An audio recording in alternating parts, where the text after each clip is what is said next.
Hi, I'm Shoshana. And I'm Holly, and you're listening to Future Talent Talks, a podcast that is for early careers professionals speaking about all things early careers, Gen A to Z, stereotypes, social and societal trends, and everything in between. Welcome back to another episode where today we will be talking all things Gen Z and, doing a bit of what's in the intro, challenging stereotypes, and just also diving into preparing for Gen A as well, Gen Alpha. Yeah, we'll be talking about preparing for Gen A and Gen Alpha. So, Holly, before you dive us into our chapters, I do just want to say that according to our data, over 50% of podcast viewers and listeners of this podcast are not currently subscribed to the podcast. So if you're not subscribed, please subscribe. When you subscribe, it does two things for us. Number one, it lets us know that you enjoy listening and you want to follow us and be notified when our new episodes drop. But also it helps actually our podcast get recommended to more people organically on Spotify and YouTube. So please do subscribe on your preferred platform, Spotify, YouTube or Apple Podcasts. And back to the episode. Thank you for that one. So, again, we've got 4 chapters, guys, and typical for us. Chapter 1, we're going to be speaking about why we're talking about this, why it's worth caring about. Chapter 2 is going to be educating you a little bit on who these Gen people are and what the generations are about, myth busting, and then challenging the stereotypes, as we've just said. Chapter 3 is going to be about our tips to attract and retain them, and also things to think about for Gen Alpha, the new up-and-coming young generation. And obviously goes without saying, Chapter 4 is the homework and summary chapter, so we're going to give you actionable tips that you can go away and practice to implement everything we've spoken about today. Thank you very much for the intro, Holly. I guess before we go into why we're actually talking about this, I do just want to highlight that, the purpose of this podcast, there's so many podcasts, there's so many events, there's so many panels, there's so many people talking about Gen Z in general, and I want this episode to be a little bit different. I kind of want it to go deeper. We're all hearing the same generic things, Gen Z like flexibility, Gen Z like transparency. To me, these are all just completely generic terms that I'm quite frankly sick of hearing about. So the intent of this episode is our aim here is to actually go deeper and really kind of get to know who they are. And to be quite honest, we'll be dropping lots of gems that we usually charge a lot of money to share. Oh, yeah. So be prepared, grab your pen and paper and take some notes. Yes, thank you. So the reason why we're having this discussion today about Gen Z and why it's so important is because Gen Z will account for 27% of the workforce by 2025. So by next year, they're almost 30% of the workforce, right? And 30+% by 2030. That data is from McGrindle. It sounds like something you get at McDonald's. I know. To be honest, I think a lot of people don't realise that as well. A lot of people don't get the hype of Gen Z. They don't really get why we're talking about them. Yes, there's lots in the media about them, but realistically they are going to account for most of the workforce within the next 10, 20 to 30 years. And they're going to be filling a lot of the skills gaps. So, there's a lot of reasons why we're speaking about them. So, Shoshana, tell me, what other data points have you got that you can draw upon? So some other interesting data points, according to, I believe it was an ISE 2023 survey, Gen Z employees are revealed as the age group most likely to switch employers over the next 12 months. We'll be talking about this in a second, but there definitely are some kind of key differences amongst generations when it comes to things like attitudes towards work, work-life balance, etc. And then another interesting one, intergenerationally inclusive work practices reduce employee self-reports of low productivity, especially for lower workers, by 50%. So essentially, when young people are working in environments where they feel supported, they feel understood, they are more productive.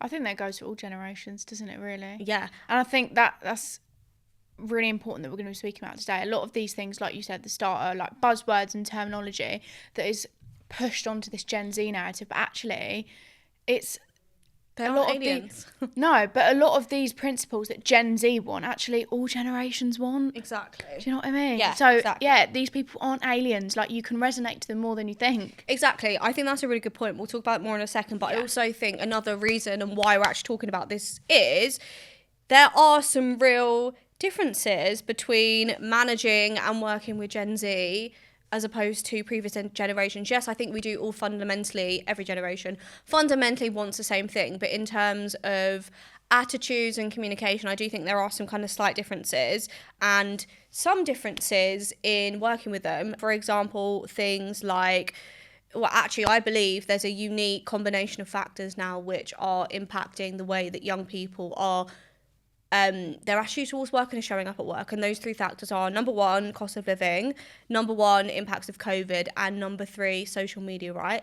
I can't think of another time in the world where you've been able to literally open up your phone, be able to see what every single other person your age group is doing anywhere in the world, how much they're earning, what they're up to. So that comparison piece is definitely creating some different challenges and thoughts towards career. If you then combine that with the pandemic, where the reality is most of young people we now have coming into the world of work, this is their first job. Many of them struggle to get work experience. Many of them had things like internships, etc., cancelled. Many of them never even had their 2 weeks work experience. That wasn't a thing. So we generally do now have young people coming into the world that are, number one, haven't worked before, but also they're, I don't want to say experience, but I just want to say, maybe their experience in developing some of those key skills like communication, etc., which you do normally develop when you are in person, whether that be at school, college, or working, are a little bit different. And then finally, cost of living, right? Life is extraordinarily expensive, especially for a young person starting out the world of work. And typically, you are going to be on the lower end of the salary range. And when you are struggling to pay your bills every month, which we'll talk about in a second, that creates anxiety and other challenges. So for me personally, I believe those three things are creating a unique set of challenges and themes that we are seeing that are showing up at work. That's not to say that other generations haven't had their struggles, because they 100% have. And I'm not trying to take that away from anyone, but I'm saying, me personally, I believe these three things are unique, and a combination of those things we haven't seen before. Interesting. Well, I think that leads us on to chapter 2, really. And I'd like to start off by defining these people, this generation that we've just spoken about. Who are they? Yeah. So, Gen Z are people born between 1997 and 2012. And Gen Alpha are people born anywhere under that, so 2012 onwards onto now.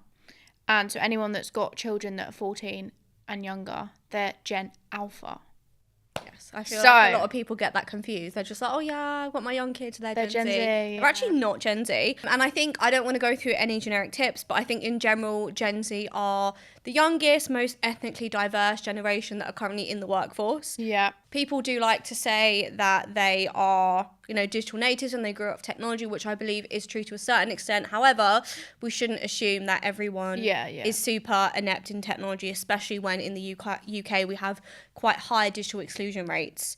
And it's predicted that close to 5.8 million people in the UK will be digitally excluded by 2032 if nothing happens. So many of our young people could potentially fall under that. So we shouldn't assume that every young person is going to be adept at technology. Also, we shouldn't assume every young person knows how to use things like Word, Excel, etc. But that's another topic.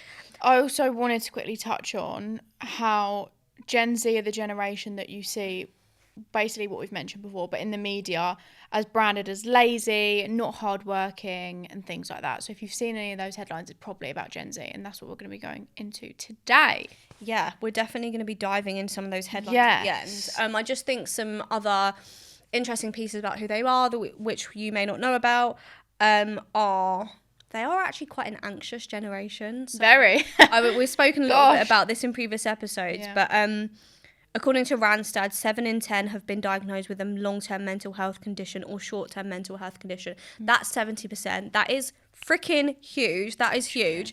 6 in 10 have felt anxious about the environment in the past month, according to Deloitte.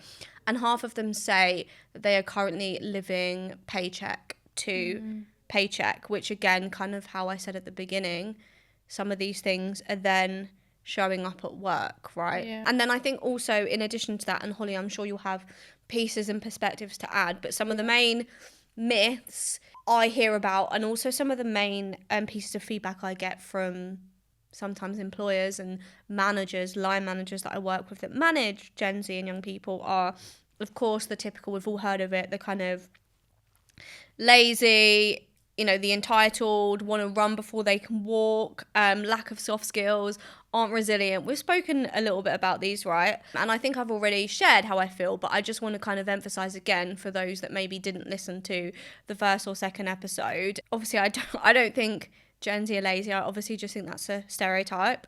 I do understand when managers say things like they want to run before they can walk. I think personally, what I see is that they are super motivated and super desperate to kind of succeed and be successful, partly because of social media, right? You number one see all these young people doing all these amazing things, so there's a kind of comparison piece as well. It's to like, okay, well, I'm not, why can't I do this? And you're kind of in your head striving to do that. But I also think partly tied to the pandemic, right? Lots of young people do genuinely feel like they lost 2 years of their lives and they are trying to play catch up. So yeah, they are super motivated to do well and progress because they don't have any time to waste, right? Especially when in 2024, it's so hard to get some of those basic promises that you've been made by society, like things like being able to buy a house and being able to travel, right? That's so hard because things are so expensive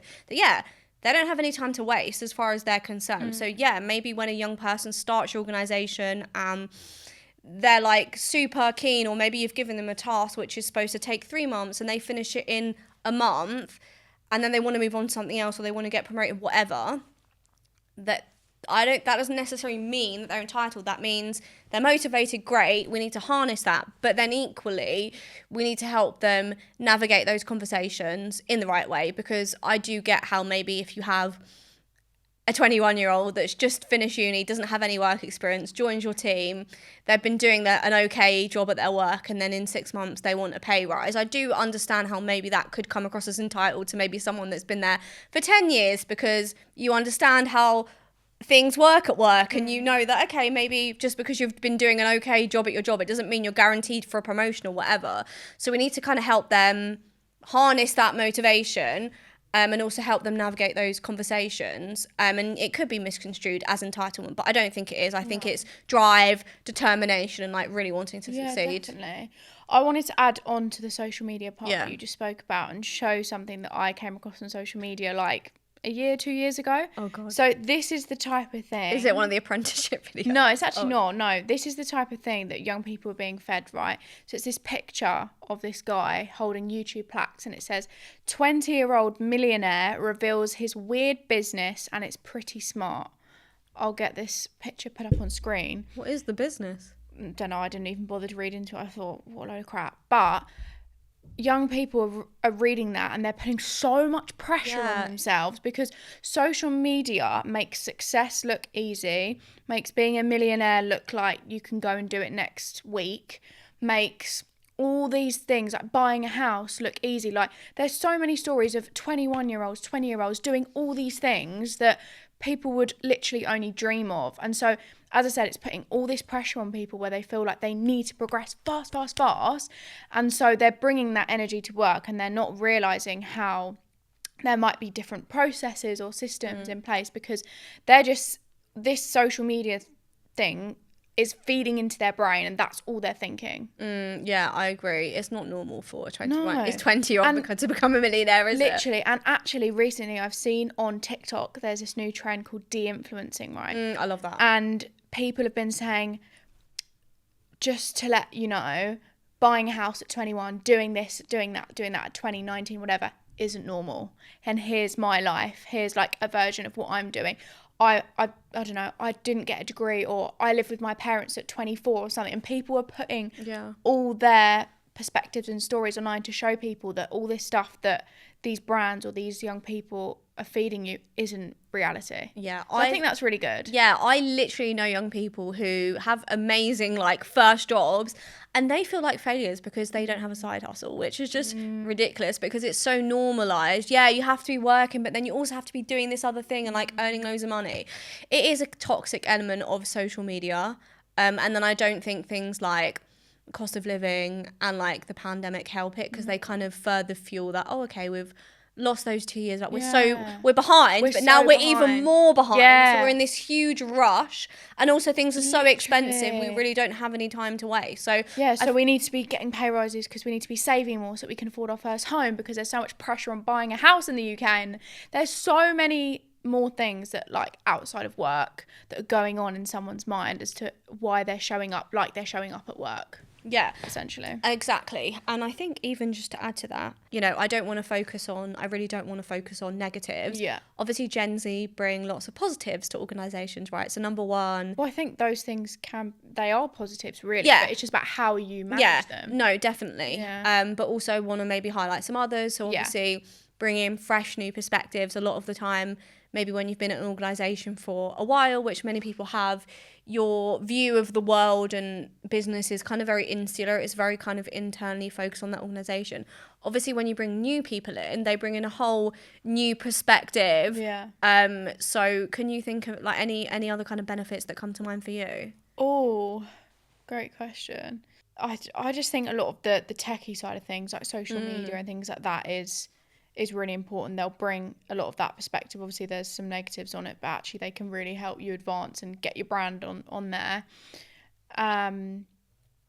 What else? Yeah, that's what my mum said. I think she's got a few younger people on her team at work, and she said that they've helped her understand like different tools and like AI tools. Yeah, and stuff, there we go. So There's always the people at the organisation that at different companies that are like, oh, can you help me with my phone? And like, they just bring that different sense of awareness of technology, right, and social media. I think they're also just like also another benefit of them, which was spoken about previously, and I don't know how much we'll go into, but they're like paving the way, I think, for like change, like in a work sense in general, because obviously they do tend to have stricter boundaries because they do have all these other goals and they want to start side hustles and they want to make money and they want to progress, whatever. So yeah, they're not maybe going to stay at work and work late like every single day of the week. It doesn't mean they won't work late maybe one day of the week or every so often, but they're not going to do that because they have other things that they want to be working on. So I also just feel like they're quite strict on their boundaries,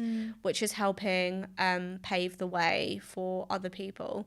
And I think specifically when it comes to things like attitudes towards careers, obviously maybe generations that have been working longer, they kind of massively value things like job and financial security and kind of having a jobs for life. And I'm not saying that young people don't value financial and job security, I'm sure they do, but equally they're much more interested in landing a job that they know they're actually going to enjoy rather than make an impact rather than just, oh, I'm going to get a job because it pays well, I'm just going to get a job because I need a job, right? They're much more focused on doing something they know they're actually going to enjoy. Also, when it comes to things like work-life balance, maybe generations that have been working for longer, they have less of a focus on balance because they've always been work. I want to be at this company for 20 years. I want to get, promoted as high as I can. But I do feel like now the younger generation, partly through seeing friends and family members be committed to organisations and maybe 20 years later not have that much to show for it, or maybe get laid off or made redundant really harshly and really out of the blue, they appreciate that, working 24/7 isn't actually the be all and end all, and like you can still be successful whilst also having boundaries and having a work-life balance as well. So I think that's difference as well. They like value those things a lot more. Yeah, nice. On that point about they're changing the way, I also think they're changing what loyalty looks like. Because like you say, they're not focused as much on the job security, they're focused on the impact. And so actually, I think they're going to be changing what that brand and employer loyalty looks like, in respect of they're going to need a bit more change than other generations. They're going to need more change. They're going to need more challenges in order to keep innovating, to keep getting better, to keep growing. And so I think they're just going to I think employers are going to see a need for that continuous development. And apprenticeships are starting with that straight away. You're developing the minute you get in the job, and I think we're going to, as I was saying, see a need for continual development because people are going to keep on making an impact, rather than saying, right, I'm going to stick this company out now for the next 20 years and then retire and get a good retirement package at the end. That's just not really how young people think anymore. Yeah, I remember feeling mind blown when I started my like first job, and there were people that had been at the company like longer than I've been alive, and I was just like, what Yeah. the hell, like this is so weird. Like, why would someone want to be somewhere for like that many years? Like, it is just quite uncomprehendable. I know. And it's crazy how we think so differently to them, because they'd be like, oh no, like, you know, I love it here, I'm comfortable, it's been great, I would never have thought to have moved. Yet we think so differently about it. And I also think that's a really good point to make, because just as much as maybe some of you listening may not get Gen Z, they equally also are a little bit confused by you, potentially, and they don't get why you do things either. Yeah. Anyway, shall we move on to the next chapter? Yes. Hey there, Shoshana here, just interrupting this episode to tell you about one of the main ways I work with employers. My training programs work with managers, graduates and apprentices to give them the support and tools they need to be confident in their roles. If my expertise sounds like it could be beneficial to your organisation, I'm currently booking work for the next few months. Head to my website at fairyjobmother.co.uk to fill out the contact form and enjoy the rest of this episode. So chapter 2 is all about our tips to attract and retain them. So obviously we recently released an episode which is kind of around TikTok and attract. These are going to be some slightly different tips. These are going to be some kind of wider and not specifically TikTok focused tips. So Holly, I think you're going to be focusing mainly on attraction because that's your speciality, and I'm going to be focusing kind of probably mainly on retention because that's more of my area of speciality. And you are the queen of line manager training as well. So you could probably speak from the perspective of what we were speaking about earlier in terms of the differences between generations and how Gen Z don't understand certain things about their managers and the disconnect there, because that would be really helpful. So Holly, what are some of your top tips to attract Gen Z to organisations? So one of my top tips is what I was briefly touching upon earlier in terms of not putting them in this completely separate box, right? And branding them as these alien people that are completely different.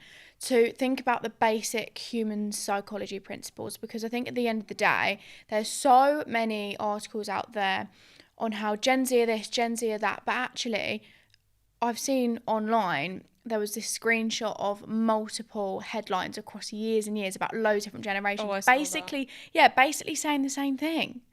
So Gen Z aren't this alien generation. There's always been headlines and articles about all the different generations saying basically the same thing. The same things. Yeah. And so at the end of the day, you're not that different from the generation. As humans, we all want the same thing pretty much. Like, we all want some sort of security. Like, we're not saying Gen Z are irrational and they don't care about earning money per month, you know.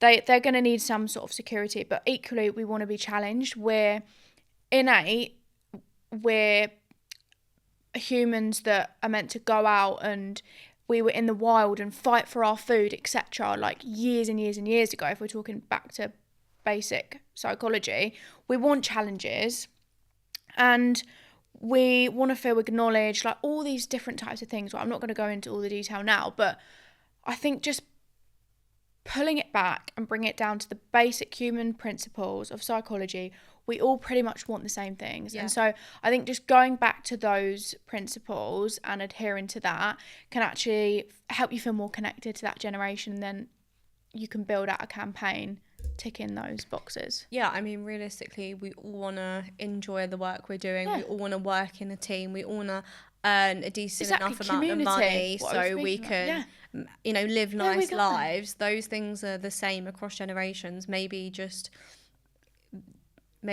Gen Z have different ways of communicating it and are more stricter about those things. Exactly. And Gen Z might want to do things in a slightly different way, but deep down, we all want the same type of things. Mm-hmm. So it's just meeting them where they are on that spectrum of that thing, if that makes sense. Mm-hmm. Yeah, absolutely.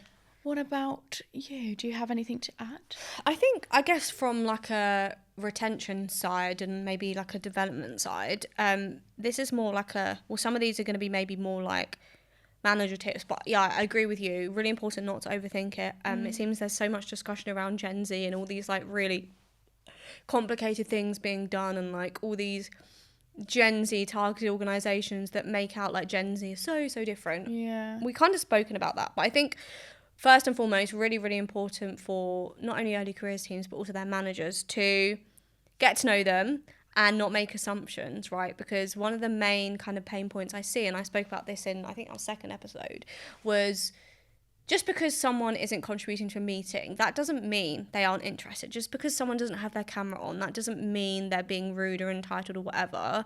There's a multitude of reasons why that could be happening. Maybe that person doesn't have the confidence to contribute to the meeting. Maybe someone doesn't have their camera on because they don't feel comfortable with the way they look. Maybe they live in a flat share with like 10 other people and they're going to have loads of people walking through in the background. Maybe no one set the expectation with them that they need to have their camera on, which is 90% of the time that's done, right? So really, really important to like get to know them and not make these assumptions, because whether we realize it or not, we are all seeing these headlines and we are looking subconsciously for ways to reaffirm these negative stereotypes and connotations at work, whether we realise it or not, which is unfair because we're judging an entire generation before they even walk in the front door, right? So really, really important to not make assumptions and get to know them, because they do really value, you know, they're human beings. We all value that kind of genuine, authentic connection. But I think especially for young people who, you know, we maybe spend a lot of time online, so that our time in person is so important, and we do want to build those connections. And I think just realistically in general, human to human, if we're working with a team or a manager or someone that's made no intention to get to know us whatsoever, then the work we produce as part of that team and working under that person isn't going to be great, because that relationship hasn't really been built and that connection hasn't been built from the get-go. And there was an interesting figure by Harvard Business Review, and it actually said 75% of Gen Z stated their number one priority they need from their manager is support of their well-being and emotional support, which shows that building that connection is so important. I'd say another one, we've spoken a little bit about purpose. Really important to help them connect the work they're doing to like a broader vision of success. I understand not every job role is super impactful and is going to have a super impact on the environment or the world. That's fine, but how can you actually help them understand the importance of the work they're doing? Because a lot of the time when you're a graduate or an apprentice or whatever, maybe you'll be given these tasks which seem seemingly meaningless to you because you don't know the wider context. And a lot of the time managers or teams can just assign things to young people and they're like, why am I doing this? But actually a lot of the time when it's explained, you know, this is important because if you do this, then it allows this to happen, which then contributes to the wider team and the wider business goals. And that's going to help them become more motivated instead of just giving them these boring tasks which they don't understand why they're being given them. And they say they want impact and say they want purpose. So it's really important to help them connect what they're doing to a broader vision of like purpose. But if not, how does it connect to the wider team and help them contribute their goals in the wider organisation? So I'd say that's an important point, and I don't want to go on for too long. So I think those are my main points. We're running out of recording time now, so should we quickly talk a little bit about Gen Alpha? Because I've read some of your notes, Holly, and I actually don't necessarily agree with some of your predictions. I mean, they are predictions. Gen A haven't actually started the world of work, so these are all predictions. So let's start with you, Miss Hobbs. Okay. Miss Hobbs, what are your points? And I'm going to be like, no, I do not agree. Okay. So I personally think Gen A will bring a massive shift in the way people work. Like, I think the 9 to 5 is not really going to last that much longer, if I'm being totally honest. I think Gen Z are already doing that. But I think more entrepreneurs are going to be formed and people are going to want more flexibility in the way they work. So much so that it's not really going to be the 5 days, 9 to 5 in the office. People don't really want that, I think. Realistically, though, how, like, far out do you think that's going to be? Because if Gen Z account for, I don't know, say nearly 30% of the population by the end of the working population by the end of this year, Gen Alpha are only 14, so they're going to start working the next 4.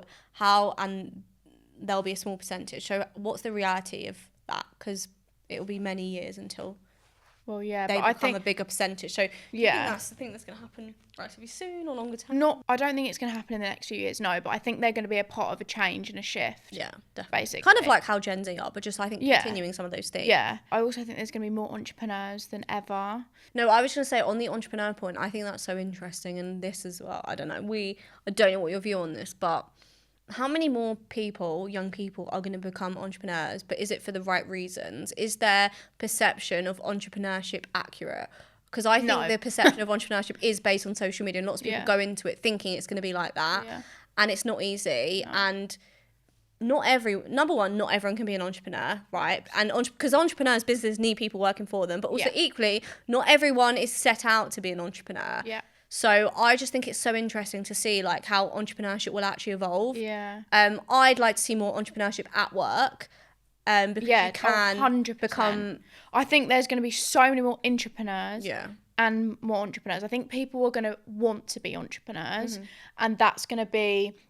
So, like my generation, for example, a lot of our ambitions were YouTubers and things like that. Whereas I think Gen Alpha are going to be, I want to be my own boss, working for myself, entrepreneurs. But like you say, do they actually know what that's about? Will they change their minds if they try it? Probably. Yeah. Because it's not like social media portrays at all. Playing on the whole social media part that I just mentioned, I also think that these Gen Alphas are going to have the worst attention spans ever. Yeah. They're already... This is what I don't agree with. Oh, really? Yeah. Well, so many of them right now have iPads when they're literally like babies. They're on iPads. They're watching YouTube so young.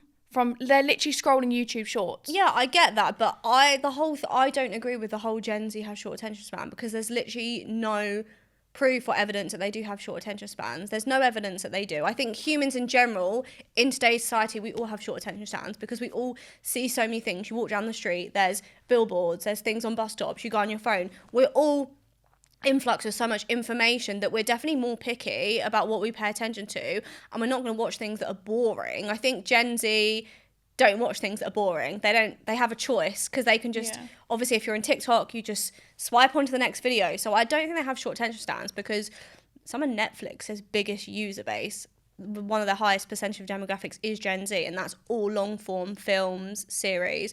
So I personally think it's a myth that they have short attention spans, and I think I don't think Gen Alpha will have short attention spans. I just think they'll be maybe even more picky about paying what they do pay attention to, and it'll have to be really interesting, inspiring, and engaging. Yeah, I honestly, I do get what you're saying from your perspective, and yeah, I do think sometimes it can be over portrayed in the media. I think people use it as an excuse. Yeah, but at the end of the day, I do think as a generation, our attention spans have decreased. But is that a generation, or is that as a humanity? Is that as humans? I would say the younger generation are more prone to having this attention span, because we've started off with these short form videos, you know. It's not like we've got used to them over a period of time. It's just what we've started off with. Like, I've spoken to so many young people that struggle to even like sit through a film and watch a film. When I was at my youth hub job, for example, even myself, like, until I started to set a boundary with my phone, I used to struggle to read books and watch films the entire duration. It used to take me a long time to get into it. And it's interesting, isn't it? But then is it because I really have always struggled to get into things that do not interest me. I have no interest in anything that's not interesting to me. I struggle to watch films because 90% of them are freaking boring to me. But when it's something I'm actually interested in, I do not struggle. So it'll be interesting to see. Yeah, but how do you know you're interested till you get into it? That's the thing. Well, you know. You know if something's interesting to you. Well, personally, it takes me a bit of time to watch it, and then I'll be like, oh, okay, then I can decide. But it's that first bit of getting into it that's like, oh, a bit of resistance. Interesting. Okay. Yeah. But yeah, I mean, that's just from what I've seen. Like, I've seen a lot of little kids on iPads watching YouTube shorts, etc. Oh, yeah. And I just think, I mean, personally, I just think you can't argue with the basic, like, biology, psychology, that means that they're just going to want things like this, that they just can't be waiting all the time for things. I think instant gratification, well, this is another debate, instant gratification is different to having a short attention span, though. Maybe you're more instant gratification, talking about having things instantly. Instant gratification, like you want something now. Having a short attention span is just like, anyway, should we move on? Maybe it's a bit of both. Yeah. Yeah. So we've got So did you have anything else to say, or should I move on to some of my pieces? One more thing I wanted to say was that I think these young people will be doing things and achieving things much earlier on in life. I think Gen Z have already started to do that, to be honest with you. So, for example, with our parents, carers, whatever, it was often like, oh, we'd always get married young, and then that's changed.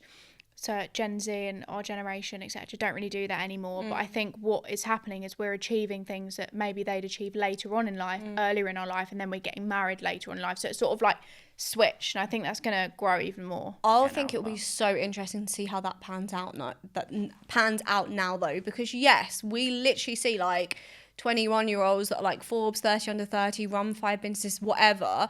But then it gets to a point where you're like, surely it gets to a point where you're like 30 and you're like, well, what is it now to do? what? What's next? I've done everything. I know. And you're just so like unfulfilled. So it'll be so interesting to see how this actually pans out and whether it's actually a good thing. Do you know what? I was having a conversation with my cousin who's actually a millennial on the weekend. She gave me that perspective. I didn't ask for it, but she was just speaking about her career, and I was like, oh, do you not want to do this and this and this? And she was like, well, not at the moment, because if you think about it, Holly, I'm this age now. I've got till I'm 65. So I want to just pace myself a little bit and give myself time to achieve those things. Otherwise, I'll be bored. And I literally sat there and I was like, is she okay? Yeah, no, because and I was stunned. I was like, that's such a good point. Because I've definitely told you this as well. Yeah. But because no one thinks about it. Because say, I don't know, a 20-year-old, chances are, please God, in the next however many years, we're all going to live longer. So say if everyone lives till at least 100 or say 80, you're going to live your life 5 times over.